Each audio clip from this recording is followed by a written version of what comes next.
Buenas tardes. Buenas tardes. El pasado 2 de marzo presentamos la Semana Santa de Alboraya 2024 en su pregón anual, enmarcado en los actos de Cuaresma. Iniciamos los días más importantes para nuestra Semana Santa.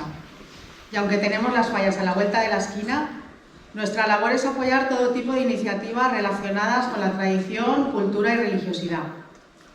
Hoy presentamos Mi Cristo Roto, una conferencia impartida por un cofrade de nuestra Semana Santa, Vicente Panac, que nos mostrará, desde su punto de vista e investigación, la relación directa del arte y sobre todo el arte contemporáneo con la Semana Santa, la religiosidad popular y el concepto de fe a través de la historia. Vicente es licenciado en Bellas Artes por la Universidad Politécnica de Valencia, desarrollador de proyectos artísticos y recientemente galardonado con el Premi Nou d'Octubre a les Arts Plàstiques, otorgado por el Ayuntamiento de Alboraya. Hoy tenemos el placer de asistir a esta charla, que sin duda no dejará a nadie indiferente. Además, Vicente nos presentará una escultura realizada por él mismo y que estará presente en su exposición Arista, en la Casa de la Cultura José Peris Aragó de Alboraya, desde el próximo día 15 de marzo y hasta el 20 de abril. Agradecemos su asistencia y les deseamos una feliz tarde. Les recordamos que al final del acto habrá un agape de horchata y fartons en la sala cafetería de este auditorio. Damos paso a Vicente Panac con Mi Cristo Roto.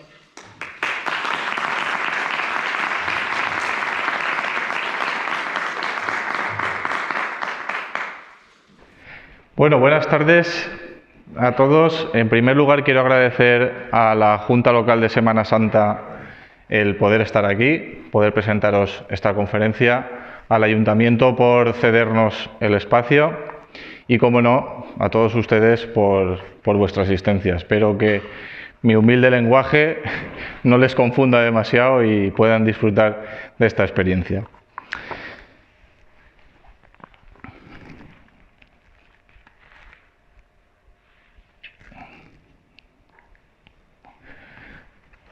Jesús vino del metaverso con 2 metralletas para cargarse a todos los que le llevasen la contraria. Esta frase no es mía, esta frase es de un niño de 8 años que dijo a su profesor en mitad de una clase.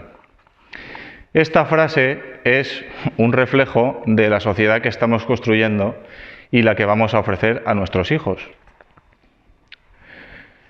No hay nada que comentar más en esta frase porque un niño no miente, y si no miente es porque lo ha visto en algún sitio, y si lo ha visto es porque existe. La importancia del arte contemporáneo en la religiosidad popular y en el concepto de la fe. Este era el título original de esta charla, pero creo que es mucho más apropiado para esta situación este otro, Mi Cristo Roto. Porque las cosas hay que decirlas como lo que son. Y al ver este titular yo me pregunto, ¿por qué está roto mi Cristo?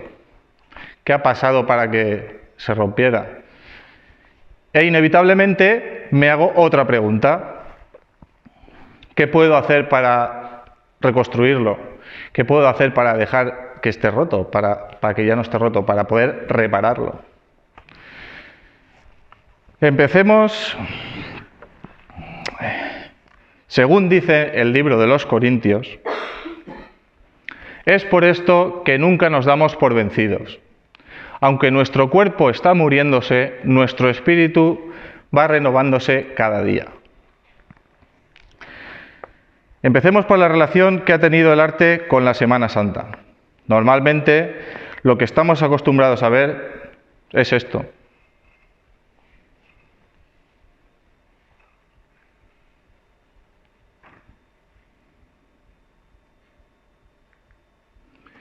Y esto, precisamente, es la cara más espectacular de la Semana Santa. Yo soy cofrade desde hace muchos años y he conocido muchas Semanas Santas de toda España.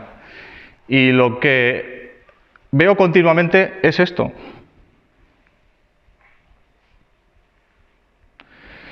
Y he notado que últimamente, cuanto más grande parece la hermandad allí, más parece sudar aquí. Muchas veces da la sensación de que el objetivo es amasar cofrades para obtener grandeza y prestigio. Hace 50 años, quien dice 50 dice 60 y dice 70. Era muy habitual que solo hubiera música y programas religiosos en la radio y la televisión, que se retransmitiera el sermón de las 7 palabras o el relato teatralizado de la Pasión, o bien una programación televisiva con informativos, pero sin teatros, ni concursos, ni juegos, ni dibujos animados. Se interrumpían los bailes y se suspendía el teatro, la gran pasión de los españoles desde el siglo XVI, porque era entretenimiento, ocio y diversión, y distraía de la atención especial que había que tener en la preparación de la propia Semana Santa. Es cierto que se bajaban las persianas, se cerraban las ventanas y se instaba a no salir, excepto a las ceremonias religiosas, porque eran días de recogimiento, días de estar más en familia. No obstante, los prejuicios se extendían rápidamente y a todo aquel que no se le veía acompañando en estas prácticas, por una u otra razón se le excluía, aunque fuera de forma indirecta. Por eso la Iglesia fue motivo de tantas críticas. Aquí tengo una lista de las 10 prohibiciones más conocidas en Semana Santa. Hay más, pero solamente voy a destacar unas cuantas porque hay otras que hoy en día se siguen practicando en las familias cristianas.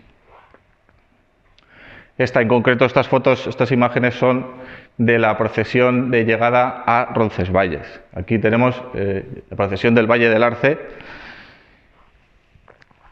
Y este era su cartel realizado en 1944. Esto es arte contemporáneo. Aunque parezca mentira, lo es. Y este cartel anunciaba estas procesiones, o romerías, como quisiéramos llamarlo.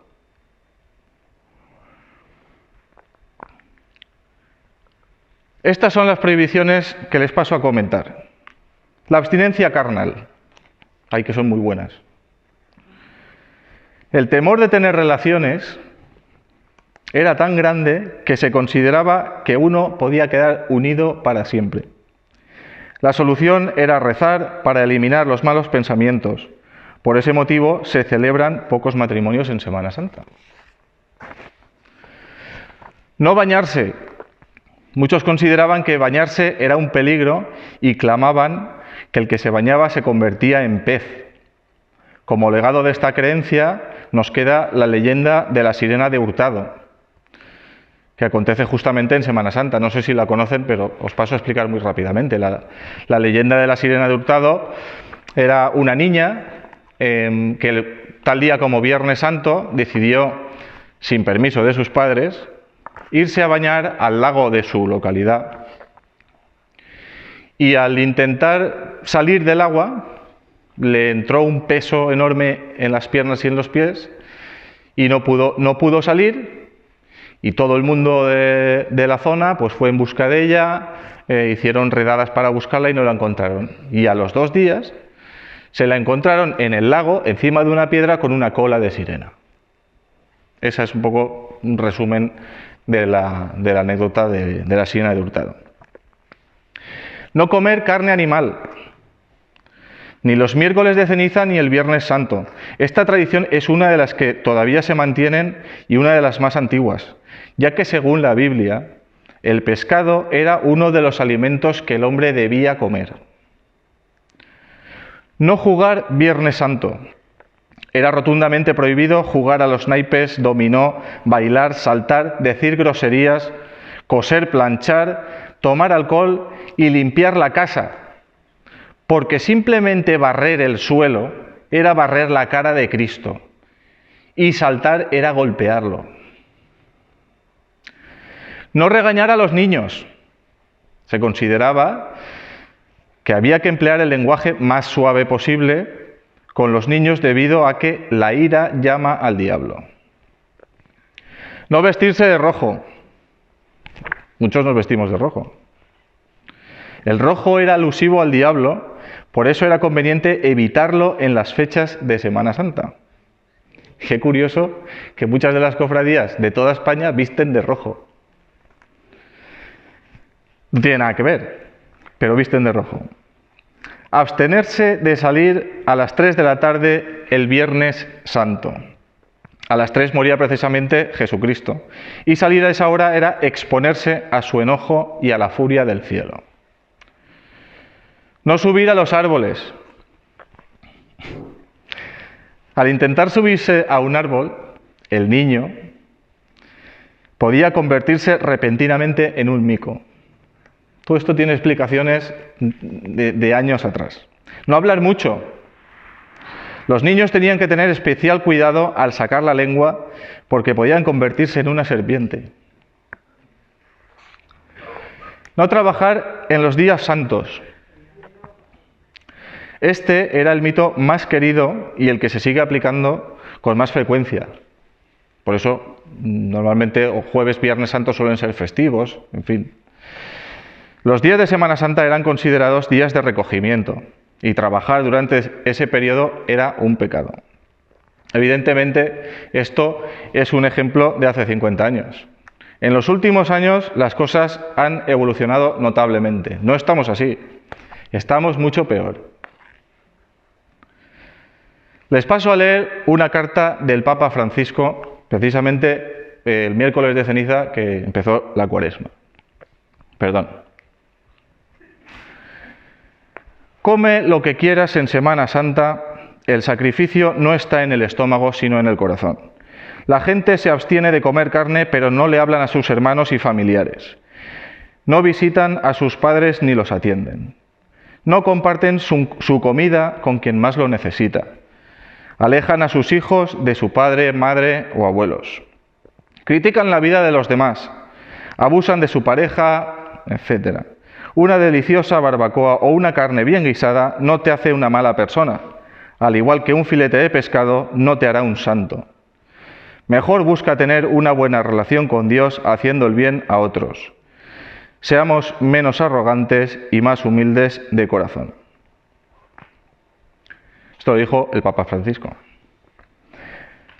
Si vemos cómo está la sociedad ahora, hay infinidad de gente en contra de la religión, concretamente del cristianismo, de otras religiones también, muchas veces por hipocresía.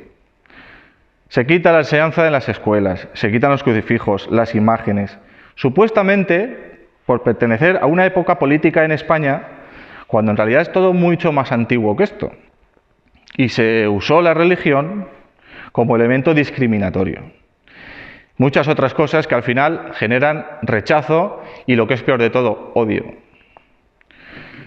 Y ese odio genera una libertad, a modo de libertinaje, que nos hemos autoconcedido y muchas veces nos arrastramos con nuestro propio criterio autócrata. Es decir, que nosotros lo que pensamos es lo que tiene que ser verdad. Siempre tenemos la razón. Y creo que hay que bajarse un poco del burro a veces para decir, vamos a contrastar opiniones y vamos a estudiar, vamos a investigar de qué va todo esto y entonces podremos hablar. Al final, pues nos regimos por nuestro propio orgullo. Saltemos en el tiempo, pero hacia atrás. Vayámonos al año 1264. Se tiene constancia de una documentación acerca del origen de la cofradía de la Veracruz de Medina del Campo, ubicada en las inmediaciones de La Mota. Esta cofradía se fundó para acoger a los niños huérfanos, solicitándose al ayuntamiento el 11 de octubre de 1588 un lugar o parte del convento dominico de San Andrés, donde se fundó, para que allí pudieran representar comedias y pudieran celebrar sus juntas. Ojo, estamos hablando de un ejemplo de hace casi 800 años. Y creo que es el momento de pensar lo siguiente. ¿Cuál es el objetivo entonces? Todo esto tiene que ver con el arte contemporáneo, aunque parezca mentira. Les voy a poner ahora una imagen que circulaba por internet hace unos años, dejando de un lado activismos y el odio que se genera hacia la religión, tal y como les decía antes. Esto es más genérico. Los adultos con amigos imaginarios son estúpidos. Esto yo creo que lo habréis visto por Facebook, por todas las redes sociales. Ya tiene un tiempo, pero creo que era muy apropiado ponerla hoy.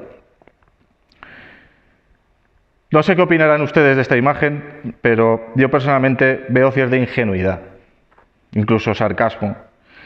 Pero lo peor de todo es que es el ejemplo perfecto de hipocresía. Y con todo esto, no podemos cometer la ingenuidad de creer cuáles son las auténticas motivaciones de una cofradía o hermandad. Si bien es cierto que en las primeras épocas habían restricciones en la Semana Santa, como hemos visto antes, incluso discriminaciones entre el clero y el pueblo, lo que tampoco se puede hacer es dejar la puerta abierta a una libertad tan desmadrada, que se convierta en una desvirtuación de algo tan puro como es el amor. Quien está falto de amor la toma con todo aquello que pilla, se convierte en una persona tóxica y condiciona y pone en evidencia al resto de personas. Recordarán el dicho de se cree el ladrón que todos son de su condición. El cristiano tiene por naturaleza un escudo ante todo esto, tal y como vimos en la vida de Cristo. Hay que centrar los conceptos y los objetivos. Hay un texto de Juan Antonio Vives que les recomiendo muchísimo, que habla sobre los enanos y el enanismo. Y con esto no me refiero a personas de baja estatura o de cualquier problema físico. No, con esto le referencia al enanismo cerebral. Y esto tiene una relación directa con un texto que escribí hace unos años y que paso a leerles muy brevemente. Se titula El vacío existencial. Dice así: es por tanto mi interés destapar ciertos aspectos del ser humano que están atrofiados por diversas causas. Empezaré por dos conceptos que a mi modo de ver son básicos para una estabilidad emocional, como son la moral y la lógica. Esta última viene dada por la ciencia, lo matemático, lo preestablecido, lo racional y lo consecuente. Sin embargo, la moral viene precedida por cierta espiritualidad, por lo sensible, lo fantástico, lo imaginario, lo etéreo, lo ilógico, que en su mayoría se basa de creencias, fe, misterio, espiritualidad, aleatoriedad, incluso riesgo. ¿Cómo es entonces que estos dos conceptos tengan tanto en común? A priori son la antítesis, son completamente distintos, pero la unión de los dos forma un conjunto autosuficiente.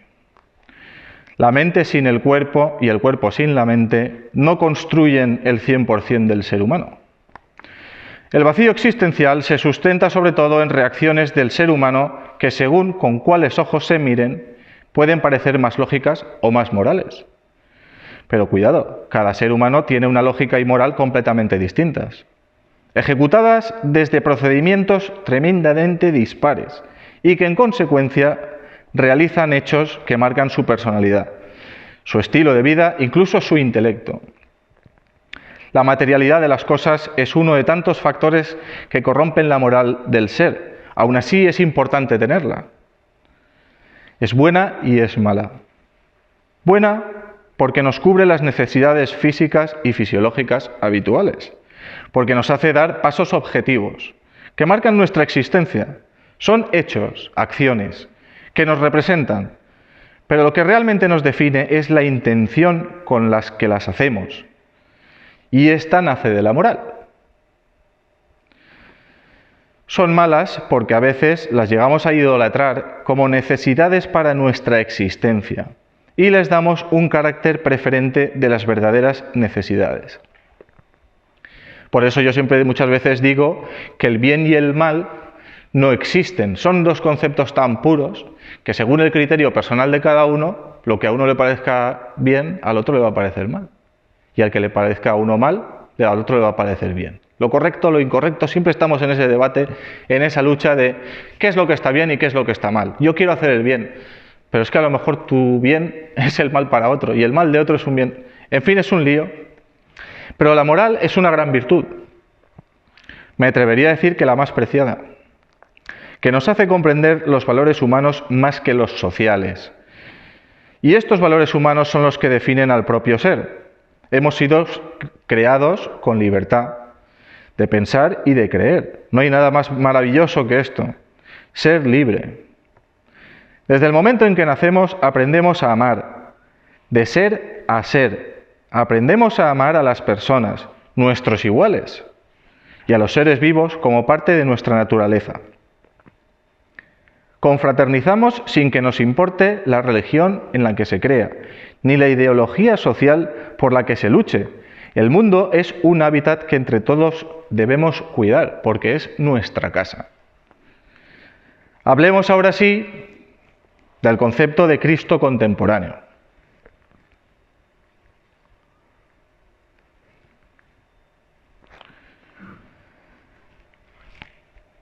Y cómo es la fe y religiosidad popular en la actualidad. Y es cierto que ha cambiado muy poco o nada. La perspectiva sigue siendo la misma, llenar un hueco moral mediante una imagen física, y aunque nos parezca mentira, es básicamente eso. Repetimos las tradiciones, muchas veces sin saber lo que representan, y a la postre se pueden confundir con el jolgorio y el carnaval. La sociedad avanza junto a la tecnología, la ciencia, el arte, englobando la literatura, la música, el teatro, el cine, pero parece que la religión no sigue este ritmo. ¿Por qué? Desde mi punto de vista, y supongo que el de algunos de ustedes, el discurso religioso se queda un poco obsoleto. Si bien es cierto que se trabaja para la infancia y la adolescencia en la gran mayoría de parroquias, ese refuerzo adolescente no es tan fuerte como para que los individuos mantengan una continuidad. Sobre todo porque hay otros caminos, como decía antes, otras ofertas de ocio, que parecen mucho más atractivos para conseguir esa necesidad espiritual, aunque ellos no lo sepan. Incluso para creer que no la necesitan. Eso es un gravísimo error. El ser humano, como hemos dicho antes, se compone de necesidades fisiológicas y necesidades espirituales. Con esto quiero hacer referencia a la sociedad griega antigua, al pensamiento zen y demás religiones como el budismo, las cuales dan mucha importancia a algo que llaman equilibrio espiritual, ya que sin él el ser humano vive incompleto. Y además es la base de una sociedad con una construcción sólida en valores que aspira a un crecimiento evolutivo favorable.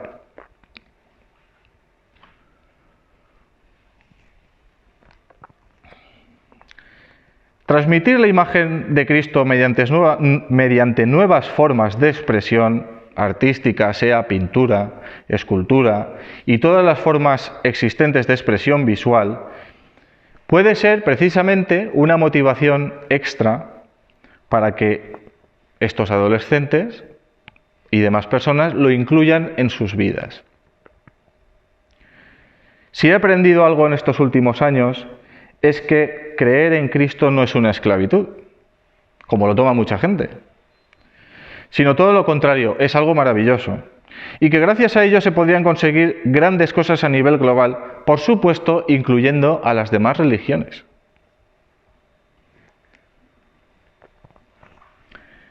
Pero para la gran mayoría de adolescentes es aburrido. Y eso es lo que dicen sinceramente ellos mismos.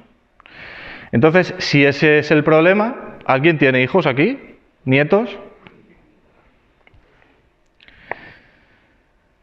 Sabrán cómo se les pasa el aburrimiento. Haciendo cosas nuevas y descubriendo algo nuevo. Pues entonces traslademos este concepto a nuestra Semana Santa.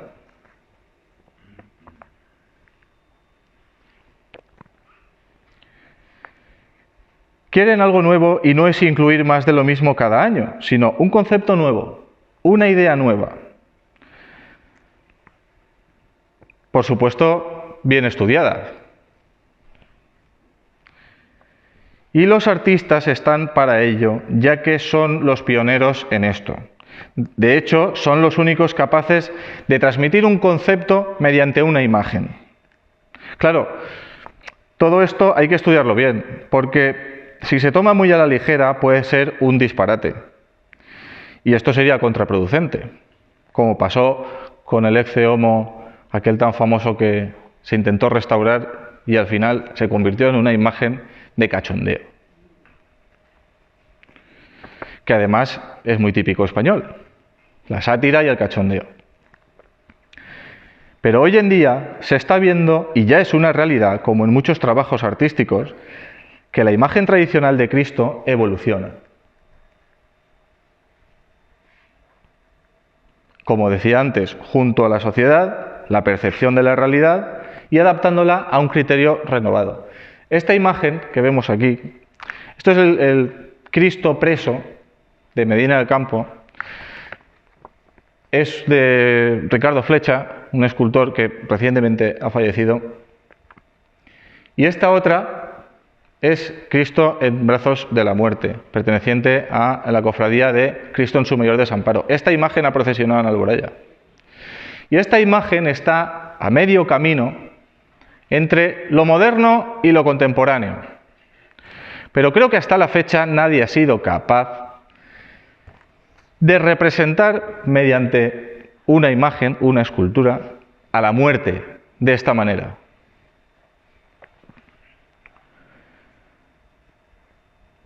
Esto es el presente. Entonces, ya está hecho. Es una realidad.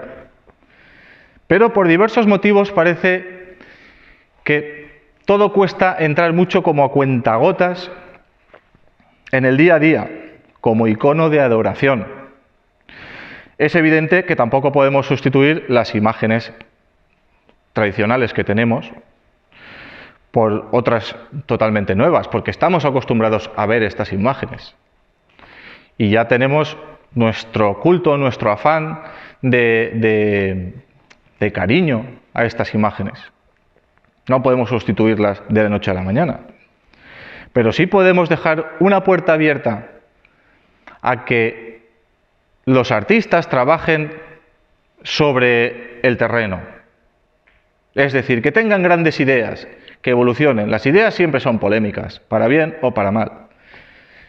Pero debemos dejarles la puerta abierta para que hagan su trabajo.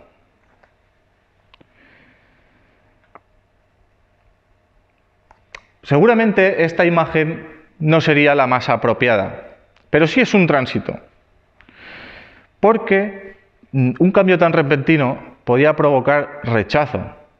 Y aquí no estamos para provocar rechazos, todo lo contrario, estamos para acoger, estamos para construir, estamos para continuar una tradición, pero de la mano de la cultura y de la evolución.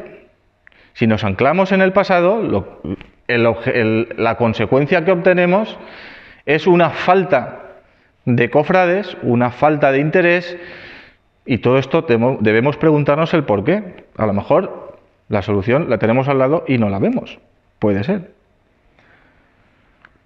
Esta imagen, además, en su día tuvo cierta controversia porque originalmente sus atributos masculinos estaban descubiertos. Y no sé de qué nos avergonzamos si precisamente los cristianos creo que nos basamos en que Cristo fue hombre, fue persona real.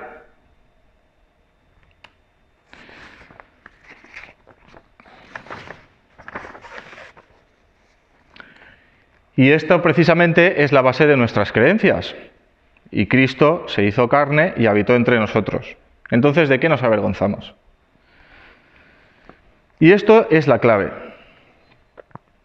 Si estudiamos brevemente las diferencias entre lo moderno y lo contemporáneo, vemos que lo moderno es una alusión o renovación del arte primitivo, pero con la sensación de que tiene una fecha de caducidad. digamos que tiene un final respecto a la actualidad. Y con esto quiero explicarlo bien para que no se interprete a lo mejor de una forma un poco equivocada. Es decir, cuando incluso hoy en día un escultor, un imaginero, realiza una imagen de un Cristo o de una Virgen, siguiendo unos cánones realistas, unas proporciones, lo hace seguramente porque se lo habrán pedido así. Pero a nivel artístico o a nivel de evolución artística, esa época del arte ya pasó hace mucho tiempo. No digo que esté mal, al contrario, está perfecto. Cuantas más imágenes, mejor. Sino que lo que quiero decir es que a través de la historia, si estudiamos brevemente las diferencias, estas imágenes que se hacen incluso hoy en día, que tienen esa fecha de caducidad, son la diferencia entre el arte contemporáneo, que a nuestro modo de entender no tiene un final concreto, ni tiene unas normas específicas y por tanto se queda como algo que se puede seguir explorando sin miedo a que se acabe. El arte contemporáneo es una consecuencia de los idealismos, cambios en la sociedad, en la actitud de las personas, en su forma de actuar y de pensar. Es caminar hacia el mismo sitio, pero por caminos distintos. En este caso, por caminos nuevos. Y aunque tengamos miedo de explorar lo desconocido, no debemos olvidarnos de que nuestro mejor apoyo es la fe y la plena confianza en Dios. Por tanto, si queremos explorar el arte contemporáneo desde nuestra actualidad, recordemos que vivimos en la era un poco post-contemporánea, pero aún se podría considerar porque no hay un concepto para la edad actual del arte, deberemos entender ciertas cosas que son la base de nuestra creencia. Hace unos años, cuando estuve de monitor en la parroquia, a adolescentes para confirmación, para los grupos de confirmación, hicimos un día un pequeño taller muy básico, pero muy instructivo. Y dijimos a los chavales de nuestro grupo que dibujasen a Jesucristo. Unos dibujaron una corona de espinas, otros dibujaron unos clavos con una mano, otros con cierta habilidad incluso dibujaban la cara, el rostro de Jesucristo. Y llegó el momento que les dije, ahora tenéis que dibujar a Dios. Y todos se me quedaron como, ¿qué? Y uno dijo, Dios no se puede dibujar. Digo, ¿cómo que no se puede dibujar Dios? No, porque no tiene una forma en concreto. Son chavales que ya piensan, aunque parezca que no. Y yo les dije, si no podéis dibujar a Dios así, dibujarlo, ¿qué es lo que os transmite Dios? ¿Cuál es el concepto de Dios? ¿Qué sensación os da? Y estuvimos un buen rato para que desarrollaran un poco ese pensamiento y decían, no, pues Dios es como un padre, Dios nos da paz, Dios nos da alegría, es el Padre del universo. Y a partir de ahí hicieron unos dibujos que no tenían nada que ver con los dibujos que habían hecho de Jesucristo. Habían entendido el concepto de Dios, no a Dios, sino su concepto. De igual modo, nosotros tenemos que entender el concepto de Jesucristo y de todo lo de alrededor de su vida, de toda la pasión. Además, nosotros nos centramos en la vida de Jesús, pero en la pasión. El arte contemporáneo, en concreto la abstracción, no es más que un resumen de un concepto. Es decir, la cruz, nosotros si dibujamos una cruz, cualquiera que dibuje una cruz ya está haciendo abstracción de lo que es la cruz, porque la cruz era un madero, con su fibra de madera, con sus vetas del árbol, con su trabajo de carpintería o incluso en crudo. Pero el hecho de dibujar una simple cruz ya es abstracción, ya es arte contemporáneo. ¿Por qué? Porque el arte contemporáneo es la base de la abstracción, es el cesto donde ponemos todas las abstracciones ahí. Con esto quería ejemplificar que el arte es una herramienta muy poderosa, al igual que peligrosa. Pero bien utilizada puede cambiar a toda una sociedad. Y si no, miremos las campañas publicitarias de algunos productos, estilos de vida, etcétera, y nos daremos cuenta del poder del arte. El arte está prácticamente en todos los sitios. Debemos entender cómo es ese arte. Para la Semana Santa, el arte ha sido más bien una herramienta de conservación que de evolución. Por tanto, a nada que se cambie el patrón, parece que sea una ofensa o un disparate. Y en realidad no es así, porque yo creo que los artistas trabajan en pro del arte, en pro de la cultura, y en este caso se trabaja en pro de la Semana Santa. Como les decía antes, los escultores, incluso los actuales, que siguen una línea estética muy similar, con pocas diferencias, es tan lógico como representar a Cristo realizando una imagen más o menos realista de su rostro y figura. Y recalco que se hace así para que sea más fácil de entender.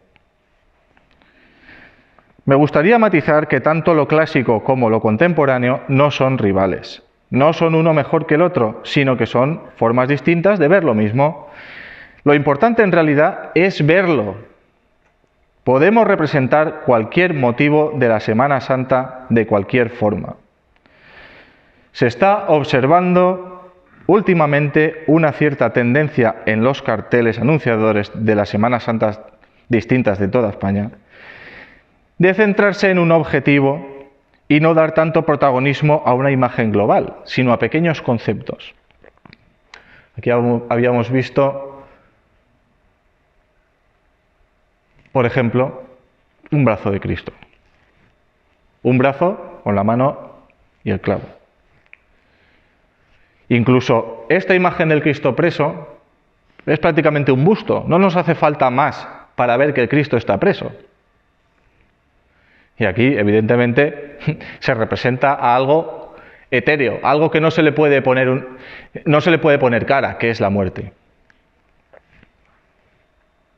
Aquí vemos imágenes ya digitales de esta nueva era, que esto nada más que son colores. Esos colores hacen creer a nuestro cerebro que están viendo el rostro de Jesucristo. Así funciona el arte, y sobre todo el arte contemporáneo.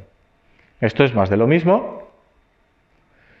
Este Cristo, o este crucificado, perdón, no es Cristo, este crucificado, no sé si lo conocerán ustedes, pero es de Salvador Dalí. Nada que ver con la pintura de Dalí. Al igual que este otro, esto es de Botero. Bueno, Botero lo engordaba todo como si le inyectaran aire. Esto es un espejo. Hay infinidad de formas de representar a Jesucristo, a la religión, a la pasión. Hay infinidad de formas. Pero sea por lo que sea, me incluyo, nos cerramos en banda, ¿no? En querer adorar a lo que es clásico porque nos da seguridad. Y tenemos el miedo de querer ver algo distinto. Como decía antes, ¿no? Es complicado poder representar cara al pueblo un icono de adoración que fuera, por ejemplo, esta imagen o esta otra. Todas representan lo mismo exactamente, pero desde puntos de vista distintos, desde criterios artísticos distintos. Este Cristo, además, este rostro de Cristo, es una escultura que es gigante. Está hecha de alambre, de vallas de alambre extraídas de la guerra de Gaza. Eso es un ejemplo. Para mí esto es un ejemplo de adoración ya, porque solo el concepto que trae ya es súper importante. Me está quitando una esclavitud para darme el rostro de Cristo que fue nuestro Salvador. Aquí lo podemos ver de perfil.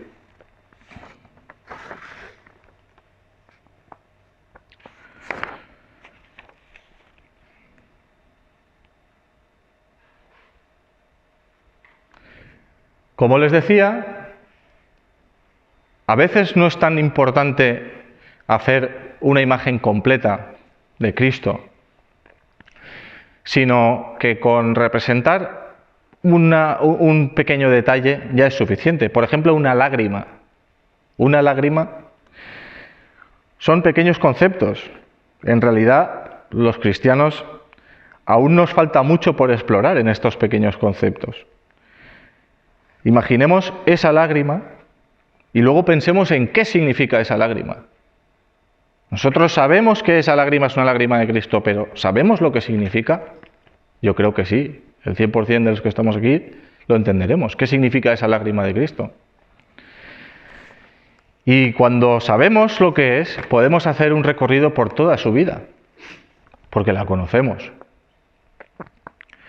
sin necesidad de representar todas sus vivencias en concreto. Lo que pasó aquí, lo que pasó allá, es solo una lágrima.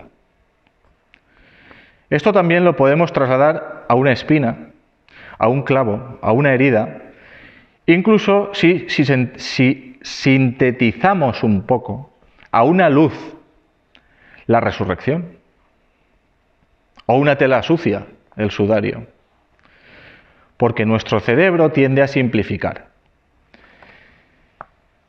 Y eso precisamente es la abstracción, no el arte abstracto que nos dicen las galerías de arte, muchas veces influenciadas por motivos económicos, sino que la abstracción es un concepto de simplificación, de síntesis, es como un resumen de algo muy concreto. Volviendo a estas imágenes y a las anteriores, ¿qué diferencia hay entre una escultura y una imaginería religiosa? Técnicamente ninguna.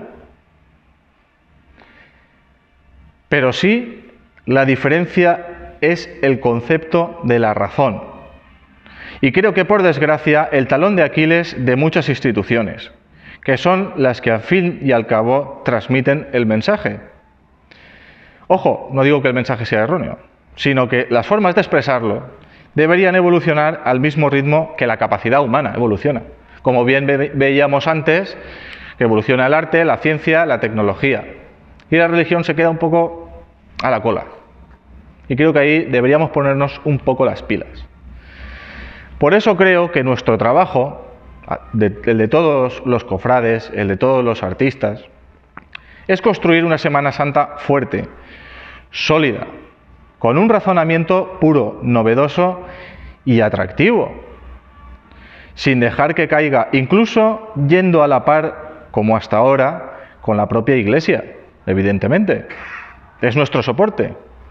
Y aunque sí que es cierto que hace unos años hubo una disrupción generacional, la Semana Santa crece, en términos generales, poco a poco, pero crece. Y desde mi punto de vista, tampoco lo suficiente como para cambiar una sociedad o un conjunto de personas, ni como para romper los tópicos que tiene nuestra religión frente a un ser humano que cada vez se siente más vacío, el vacío existencial, y que busca lugares donde refugiar su alma. Hoy en día parece que las personas, todos en general, pequeños y mayores, nos hemos dado cuenta de que o corres o te quedas.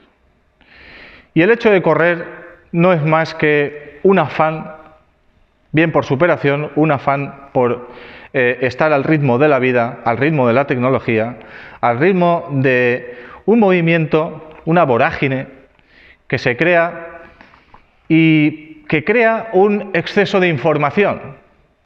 Y todo ese exceso de información, que muchas veces no lo podemos procesar, se nos queda aislado. Pero es que no nos da tiempo de procesarlo, porque al minuto nos llega nueva información. Y esa información solapa a la anterior. Y así sucesivamente, unas con otras, con otras, con otras, y llegamos a un punto de saturación que al final no sabemos ni por dónde vamos. La importancia del arte contemporáneo en la Semana Santa viene a ser que antes que dejar que los artistas, que sí, trabajen por su cuenta y tengan las ideas maravillosas que tienen, nosotros debemos de cambiar nuestro concepto, abrir nuestra mente, porque está muy bien, y entiendo que sea necesario, como les decía, dar culto y adoración a las imágenes que desde X tiempo nos han acompañado. Pero claro, esas imágenes, el día en que se construyeron, se esculpieron, se realizaron, ya eran parte novedosa para la historia o la tradición anteriores. Entonces esto es como cíclico. Llegará un punto en que salga una imagen controvertida, que por cierto Sevilla tiene una gran habilidad para estas cosas. No sé si habéis visto el cartel de este año. Sevilla además siempre quiere llamar un poco la atención, no me parece mal, sino que lo hace a su manera. Y además hoy en día con la nueva tecnología que tenemos, que es la inteligencia artificial, pues parece ser que ahí podemos dar rienda suelta a todas nuestras creencias, a todas nuestras ideas, a todo. Que está muy bien, es una herramienta muy útil, que nos puede ahorrar mucho trabajo, pero que a la vez también nos puede distraer de nuestros verdaderos objetivos. Con esto quiero decir que, y el mensaje fundamental de esta charla, es que el arte y el arte contemporáneo son esenciales para poder entender el nuevo concepto de religiosidad, de cristianismo, en nuestro caso, y para poder creer más, para poder ser mejor religiosos, más religiosos y mejores.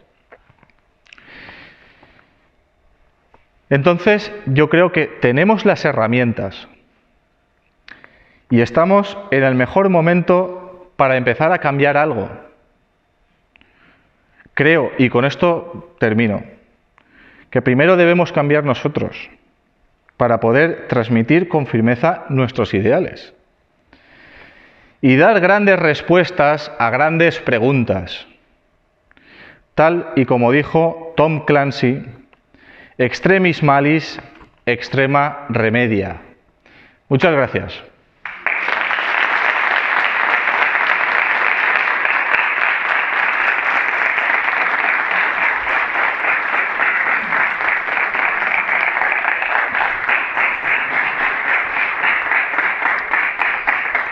Bueno, y a continuación les voy a presentar una imagen que yo creo que no la hice aposta para esta conferencia, pero en cuanto me iluminé lo vi claro. Dije, esto lo tengo que presentar el día que hable de mi Cristo roto.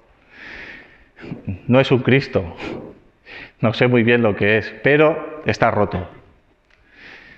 Está roto, pero tiene todas las partes para poder reconstruirlo. Y volvemos al inicio de la conferencia. ¿Por qué está roto mi Cristo? ¿Qué puedo hacer para poder repararlo? Pues bien, este es mi Cristo roto.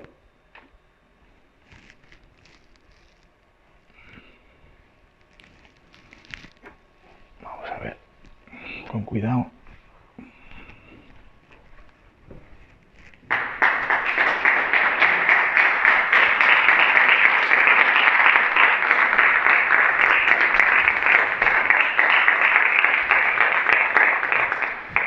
Esta imagen, bueno, pues la he hecho para una exposición que inauguro la semana que viene en la Casa de Cultura, que se llama Arista, que habla sobre el ser humano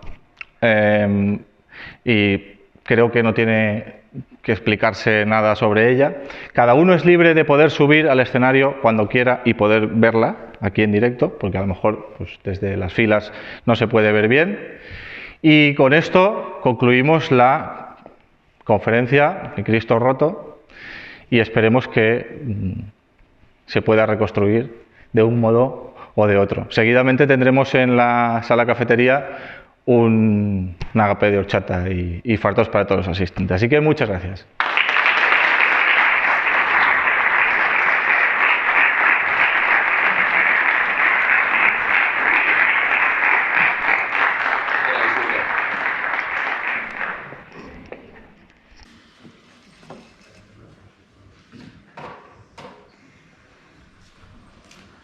Bona vespre.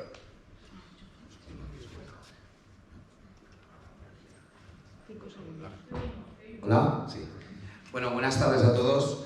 Gracias, Vicente, por esta gran conferencia que nos has ofrecido esta tarde para todos nosotros. Ya sabes que desde la Junta Local de Hermandades y Corporaciones de Semana Santa de Alboraya estamos siempre dispuestos a apoyar a todos los artistas locales que puedan agradecer nuestra Semana Santa y de manera especial a los artistas cofrades, como es tu caso. Como presidente de la Junta Local, en nombre de todas las hermandades y corporaciones de Semana Santa de Alboraya, queremos hacerte entrega de un detalle como muestra de agradecimiento por todo tu trabajo para preparar y realizar esta magnífica conferencia. Muchas gracias, amiga.